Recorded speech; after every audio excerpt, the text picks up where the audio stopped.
Joined on the broadcast behind the mic with Bob Coles, the voice of the North Bay Battalion. Bob Coles, does that name ever get you mixed up with anybody else, Bob? Well, there's that Hockey Night in Canada guy. He's had a pretty good career, but there's a couple of funny stories where people will refer to my name.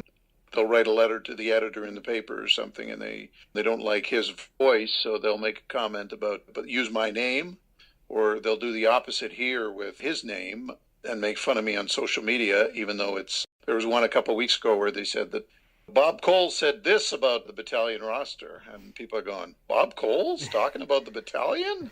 The Hockey Night in Canada guy? So it becomes a funny conversation on social media. I guess that's free publicity for your team. Looking at the team on the ice, so what are the expectations for the battalion this season? Tell us about coming off last year and this year going forward. Well, they got a lot of new players, a lot of young players.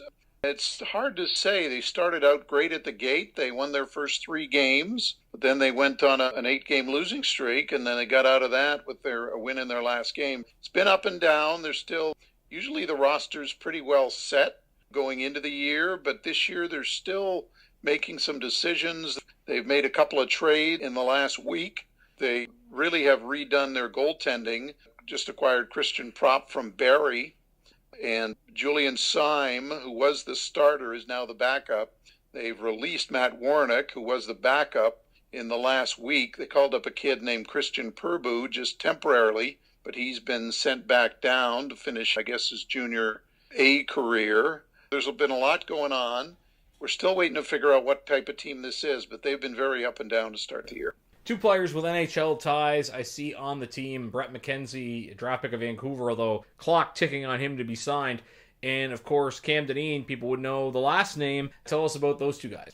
We'll start with Dineen first. He's the best player on the team. He's really an all-round defenseman, but he's especially skillful with the puck offensively. He's really the part of their power play. He's been signed by Arizona, so he's been in North Bay. This is his 3rd year, but he had an injury last year, and he's back healthy this year. This is a big year for him, but I don't think he'll be back next year. This will be his final junior season, and I think he'll be going pro after this year. Brett McKenzie's a guy who he was drafted really a year than when people expected him to be drafted. He was drafted in 2016 in the 7th round.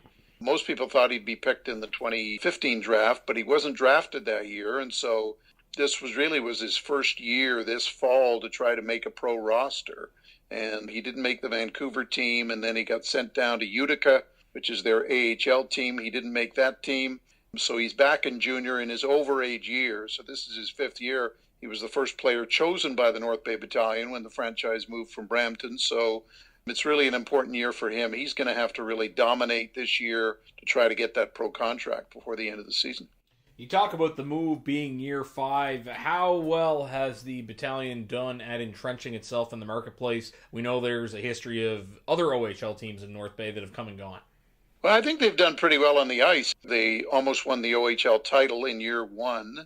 They got to the 2nd round the next couple of years, and actually the 3rd round in year 2 and the 2nd round in year 3, and last year they missed the playoffs. So on the ice they've been very consistent other than last season. But North Bay's an interesting town. You really have to prove yourself on a regular basis. They got about 22 or 2,300, I would say, regular fans. And then based on how the hockey team's doing, they try to get up to that 3,000 a game. It's only a building with about 4,000 people.